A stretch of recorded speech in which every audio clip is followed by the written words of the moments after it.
Hello बच्चों, आप सभी का स्वागत है मेरे YouTube channel Rohit study point में। बच्चों, जैसे आप देख रहे हैं, आज हम क्लास 10th का फर्स्ट चैप्टर रियल नंबर के बारे में चर्चा करेंगे। तो बच्चों, जैसे हमको किसी चैप्टर को पढ़ने से पहले थोड़ा उसका पिछला ज्ञान होना बहुत ही आवश्यक है। तो बच्चों, आज इसी क्रम में हम सबसे पहले इसका कुछ बेसिक इसके बारे में चर्चा करेंगे। जैसे भाई संख्या क्या होता है, प्राकृतिक संख्या क्या होता है, पूर्ण संख्या क्या होते हैं। जब तक बच्चों में इनका ज्ञान नहीं होगा तब तक हम इस चैप्टर को अच्छी तरह से नहीं पढ़ पाएंगे। तो बच्चों, सबसे पहले देखते हैं कि संख्या क्या होता है। अगर हम संख्या की बात करें तो कितनी वस्तुएं हैं का जिससे हमें बोध हो, बच्चों वही क्या कहलाते हैं, संख्या कहलाते हैं। ठीक है ना, ठीक है कि भाई कितनी वस्तुएं हैं, क्या चीज़ है, उन चीज़ों का जिससे हमें बोध होगा वो संख्या कहलाते हैं। ठीक है। दूसरा नंबर आता है प्राकृतिक संख्याएं। प्राकृतिक संख्याएं कौन सी होती है बच्चों? वे संख्याएं जिनसे हम प्रकृति की चीज़ों को गिन सकते हैं। यानी कि जैसे भाई हमें वो पेड़ गिनने की कितने हमारे यहाँ, तो जैसे हम जैसे गिने 1 2 3, तो जो प्राकृतिक संख्या है वो 1 से स्टार्ट होती है। क्योंकि बच्चों हम काउंटिंग कहाँ से स्टार्ट करते हैं? 1 से करते हैं, 0 से तो कभी नहीं करते। इसलिए प्राकृतिक संख्या कौन सी होती है? जिनको हम 1 2 3 4 इनसे लिख सकते हैं। यानी कि हम यहाँ पे लिख भी सकते हैं इसके उदाहरण के रूप में, वे संख्या जो 1 से स्टार्ट होकर 2 3 4 और इन्फिनिट तक जाती है। ठीक है बच्चों, ये संख्या कौन सी कहलाती है? प्राकृतिक संख्या कहलाती है। अब बात आती है पूर्ण संख्याओं की। पूर्ण संख्या यानी कि वो नंबर कौन से होते हैं बच्चों? देखो, पूर्ण संख्या है, हमें थोड़ा इसके नाम से ही पता लग रहा है कि पूर्ण यानी कि जो अधूरी थी उसको पूरा कर दिया गया है। यानी कि बच्चों, जीरो भी एक संख्या होती है। ठीक है ना, ठीक है। अब जीरो को इसमें ऐड कर दिया गया है, तब उसकी वजह से क्या बनेगी? ये पूर्ण संख्या बन गई। तो इसलिए मैं जब शून्य से भी प्राकृतिक संख्या के साथ जब शून्य भी प्राकृतिक संख्या के साथ ऐड कर लेते हैं, जब शून्य को भी प्राकृतिक संख्याओं के साथ हम ऐड कर लेंगे बच्चों, तो वह कौन सी बन जाएगी? पूर्ण संख्या बन जाएगी। यानी कि उसको हम कहाँ से स्टार्ट करेंगे? 0 1 2 3 और इन्फिनिटी तक जाती है बच्चों भी। अब चलते हैं बच्चों, अगला है हमारा पूर्णांक।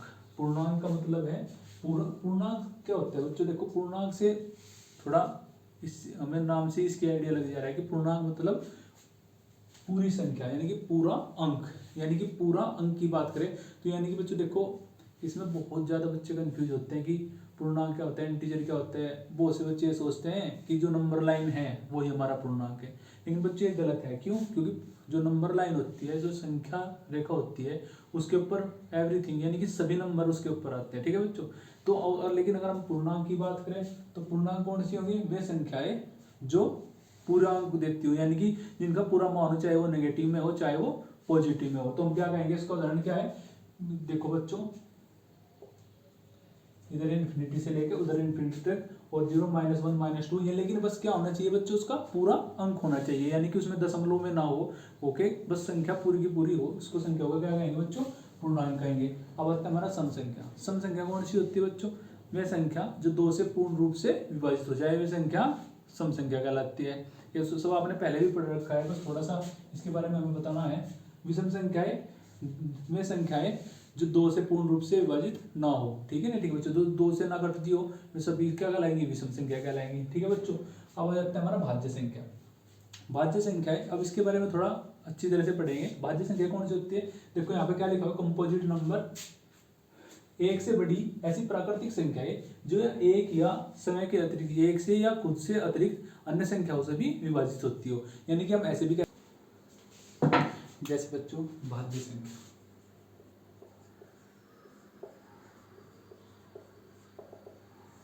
मैंने क्या होता है भाज्य संख्या के बारे में कि जो संख्या जिस संख्या के एक या जो संख्या एक या खुद से तो विभाजित होती हो, साथ में अन्य संख्याओं से भी विभाजित होती हो, ऐसी संख्या को हमने क्या कहा था? भाज्य संख्या। और दूसरी चीज मैंने एक बात और कही, जिसके 2 से ज्यादा गुणनखंड हो, जिस संख्या के 2 से ज्यादा गुणनखंड हो वह संख्या भी भाज्य संख्या कहलाती है बच्चों। ठीक है। जैसे हम बात करें बच्चों 15। अगर हम 15 के गुणनखंड की बात करें तो सिर्फ बच्चों को गुणनखंड निकालना तो आता ही होगा। देखो कैसे निकालते हैं गुणनखंड। जैसे 15 है, अब इसको सबसे छोटी संख्या किससे हम इसको क्या करें? भाग करें। तो देखो यहाँ पे 5, अब यहाँ पे 3 से करेंगे, 2 से तो कटने का नहीं, 3 से करेंगे तो 5 या 15, तो 3 और 5 है, 5 से करेंगे तो 1, तो इसके गुणनखंड कितने हो गए? 3 हो गए। कैसे बच्चों?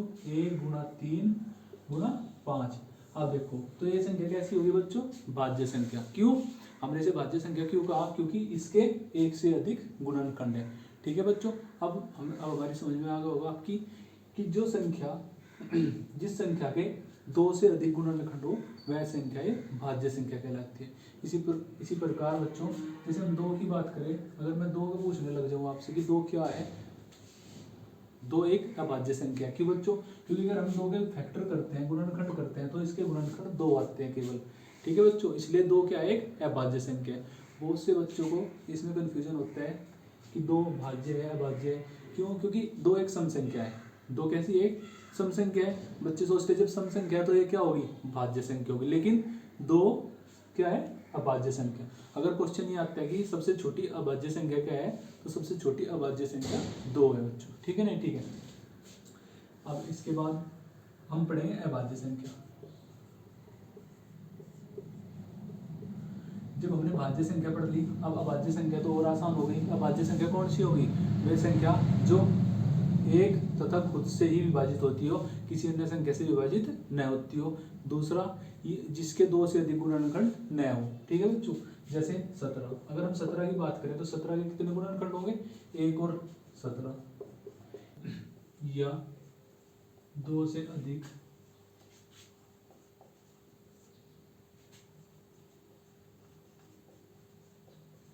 संख्या हो, तो या दो से अधिक संख्या हो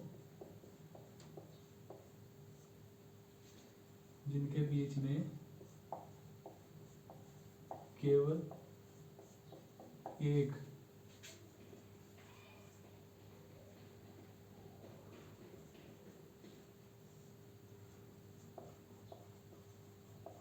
उपनिष्ठ गुणनखंड हो।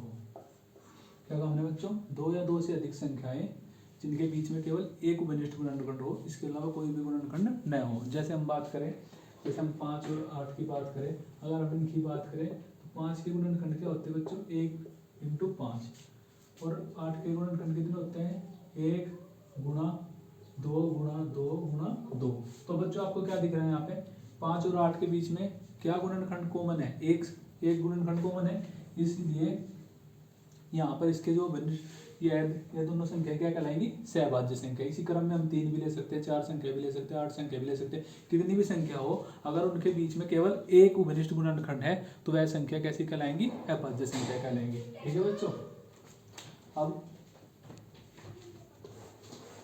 आगे हम बात करेंगे एचसीएफ के बारे में, यानी कि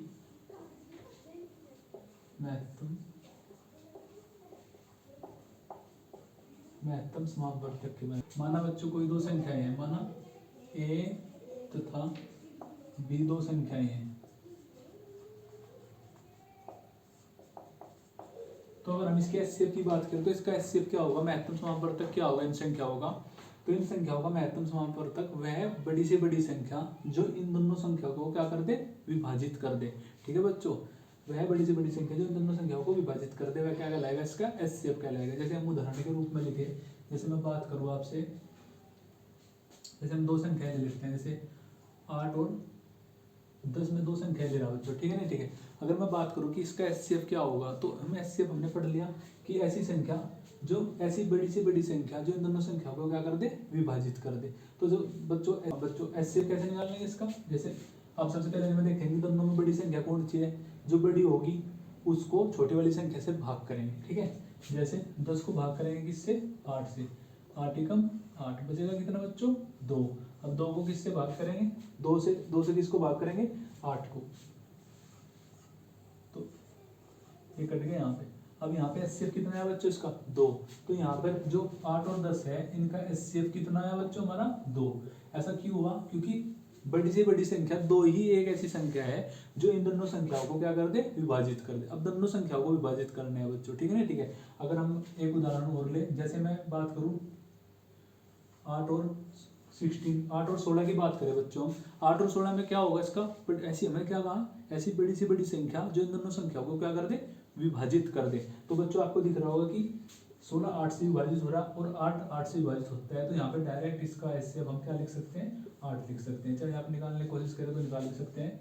8 से भाग करेंगे 16 को इतना आ गया 0। जब 0 आ जाता है तो जो संख्या है वही हमारा HCF कहलाती है। ठीक है बच्चों, अब समझ में आया। चाहे 2 संख्याएं हो, चाहे कितनी भी संख्याएं हो, जितनी संख्याएं हैं उनमें क्या देखना कि ऐसी संख्या जो उन सभी संख्याओं को क्या, ऐसी बड़ी से बड़ी संख्या जो उन सभी संख्याओं को क्या कर दे, विभाजित कर दे, वह संख्या क्या कहलाती है, महत्तम समापवर्तक। ठीक है बच्चों, अब हम पढ़ेंगे लघुत्तम समापवर्तक के बारे में,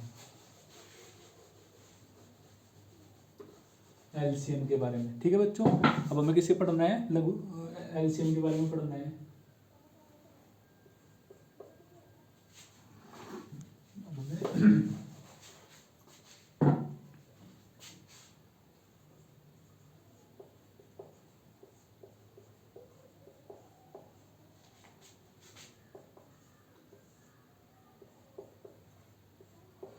अब हम एलसीएम के बारे में पढ़े। एलसीएम क्या होता है बच्चों, अब देखो ऐसी, अब वही वैसे ही जैसे हमने मान लिया कि 2 संख्या है, 2 A और B के क्या है, पूर्णांक है। अब इनके बीच में क्या, ऐसी छोटी से छोटी संख्या जो इन दोनों संख्या से क्या हो जा, विभाजित हो जा।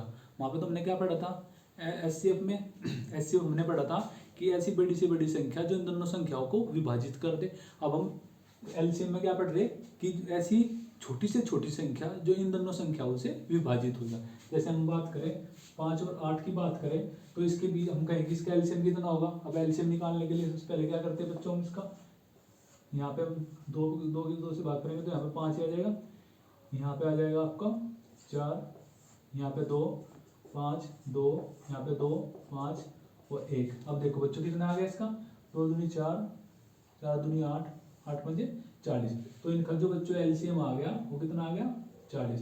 यानी कि जो सबसे छोटी संख्या, यानी कि सबसे छोटी संख्या 40 ही है जो इन दोनों संख्याओं से क्या हो रही है, विभाजित हो रही है। उससे छोटी कोई भी संख्या 40 से विभाजित, मतलब 5 और 8 से विभाजित नहीं होगी। इसलिए इनका एलसीएम कितना आ गया, 40 आ गया। अब बात समझ में आई बच्चों, एलसीएम क्या होता है, ऐसी छोटी से छोटी संख्याएं जो उन संख्याओं से विभाजित हो जाए जिनका हम एलसीएम निकाल ले। ठीक है बच्चों, जैसे एक क्वेश्चन और बात करूँ मैं बात करने की कोशिश करूँ 5, 15 और 30। अगर मैं इन संख्याओं की बात करूँ 5, 15 और 30 का मैं एलसीएम निकालने की बात करूँ तो बच्चों तुम्हें, अगर तुम साइड में निकाल के भी देख लेना, इसका एलसीएम सीधा पता है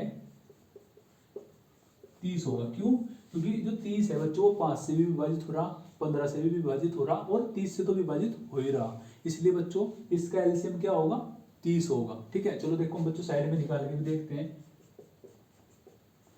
वैसे तो सभी बच्चों का एलसीएम निकालना आता ही होगा।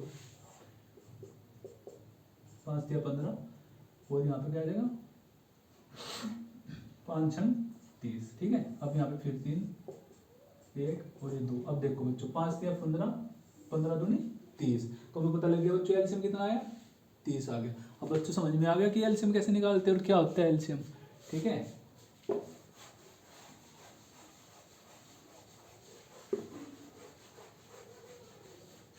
आज के लिए बस इतना ही पढ़ेंगे बच्चों। कल से फिर हम फर्स्ट चैप्टर स्टार्ट करेंगे, रियल नंबर। ठीक है बच्चों, आज इसका बेसिक था, आप इसे तैयार कीजिए। कल हम फिर दोबारा यूक्लिड प्रमेय का प्रयोग करेंगे, जिसमें कि बहुत ज़्यादा यूज, इन्हीं टर्म्स का बहुत ज़्यादा यूज है, इसलिए मैंने पहले इन चीज़ों को बताया। कल हम फिर पढ़ेंगे। और एक बात और बच्चों, मेरा चैनल है ये, इसको लाइक कीजिए, सब्सक्राइब कीजिए। ठीक है बच्चों, धन्यवाद।